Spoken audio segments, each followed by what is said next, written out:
حضرت عتبہ رحمۃ اللہ علیہ کہتے ہیں حضرت عثمان رضی اللہ عنہ نے بیعت کرنے کے بعد لوگوں میں بیان کیا،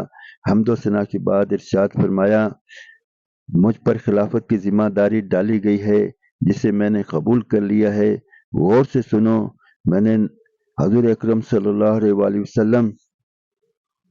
اور حضرت ابوبکر رضی اللہ عنہ کے پیچھے چلوں گا اور اپنے پاس سے گھڑ کر نئی باتیں نہیں لاؤں گا۔ توجہ سے سنو، اللہ کی کتاب اور اس کے مکرم نبی صلی اللہ علیہ وآلہ وسلم کی سنت کے بعد میرے اوپر تمہارے تین حق ہیں۔ پہلا حق یہ ہے کہ جس چیز میں آپ لوگ متفق ہیں اور اس کا ایک راستہ مقرر کر لیا ہے، اس میں اپنے سے پہلوں کے طریقہ پر چلوں، اور دوسرا حق یہ ہے کہ جس چیز میں آپ سب لوگوں نے مل کر کوئی راستہ مقرر نہیں کیا ہے، اس میں خیر والوں کے راستے پر چلوں، اور تیسرا حق یہ ہے کہ میں آپ لوگوں سے اپنے ہاتھ روکے رکھوں،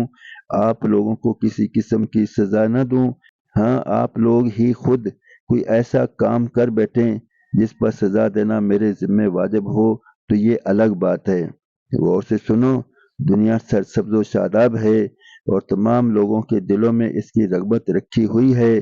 اور بہت لوگ اس کی طرف مائل ہو چکے ہیں، لہذا تم دنیا کی طرف مت جھکو اور اس پر بھروسہ نہ کرو، یہ بھروسے کے قابل نہیں ہے، اور یہ اچھی طرح سمجھ لو کہ یہ دنیا صرف اسے چھوڑتی ہے جو اسے چھوڑ دے۔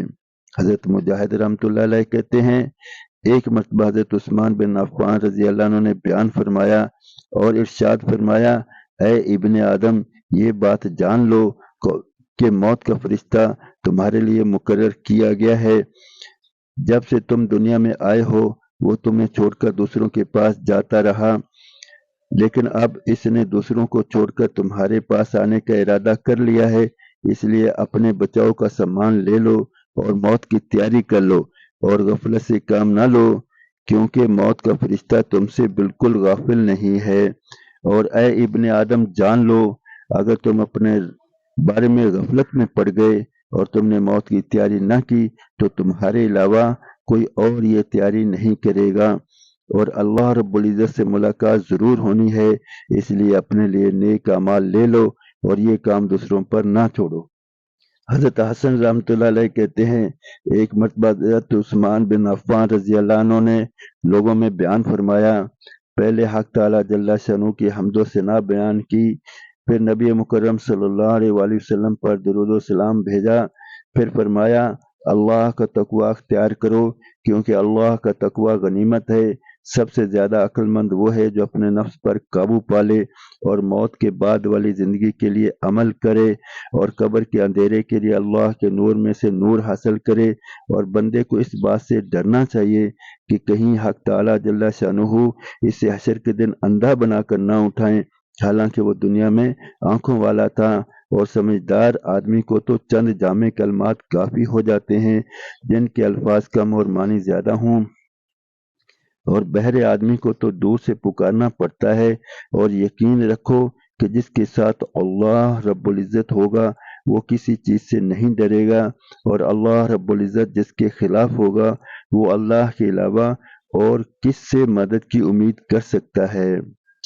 حضرت حسن رحمۃ اللہ علیہ کہتے ہیں، میں نے حضرت عثمان رضی اللہ عنہ کو ممبر پر دیکھا، وہ فرما رہے تھے، اے لوگو، تم چھپ کر جو عمل کرتے ہو ان میں اللہ سے ڈرو، کیونکہ میں نے حضور اکرم صلی اللہ علیہ وسلم کو فرماتے ہوئے سنا، اس ذات کی قسم جس کے قبضہ میں محمد صلی اللہ علیہ وآلہ وسلم کی جان ہے، جو بھی کوئی عمل چھپ کر کرتا ہے تو حق تعالیٰ جل شانہ اسے اس عمل کی چادر علل اعلان ضرور پہنائیں گے، اگر خیر کا عمل کیا ہوگا تو اسے خیر کی چادر پہنائیں گے، اور برا عمل کیا ہوگا تو اسے بری چادر پہنائیں گے۔ پھر حضرت عثمان رضی اللہ عنہ نے سورہ اعراف کی آیت نمبر 26 تلاوت فرمائی۔ حضرت عباد بن ظاہر رحمۃ اللہ علیہ کہتے ہیں، میں نے حضرت عثمان رضی اللہ عنہ کو بیان کرتے ہوئے سنا، انہوں نے فرمایا، اللہ کی قسم، ہم لوگ سفر و حضر میں حضور اکرم صلی اللہ علیہ وسلم کے ساتھ رہے، عام صلی اللہ علیہ وآلہ وسلم ہمارے بیماروں کی عیادت فرماتے تھے اور ہمارے جنازوں کے ساتھ تشریف لے جاتے تھے اور ہمارے ساتھ غزوات میں جاتے تھے، اور عام صلی اللہ علیہ وآلہ وسلم کے پاس کم یا زیادہ جتنا ہوتا اسی سے ہم سے غم خواری فرماتے۔ اور اب کچھ لوگ مجھے حضور اکرم صلی اللہ علیہ وسلم کے بارے میں کچھ بتا رہے ہیں، حالانکہ ان لوگوں نے تو شاید نبی مکرم صلی اللہ علیہ وسلم کو دیکھا بھی نہیں ہوگا۔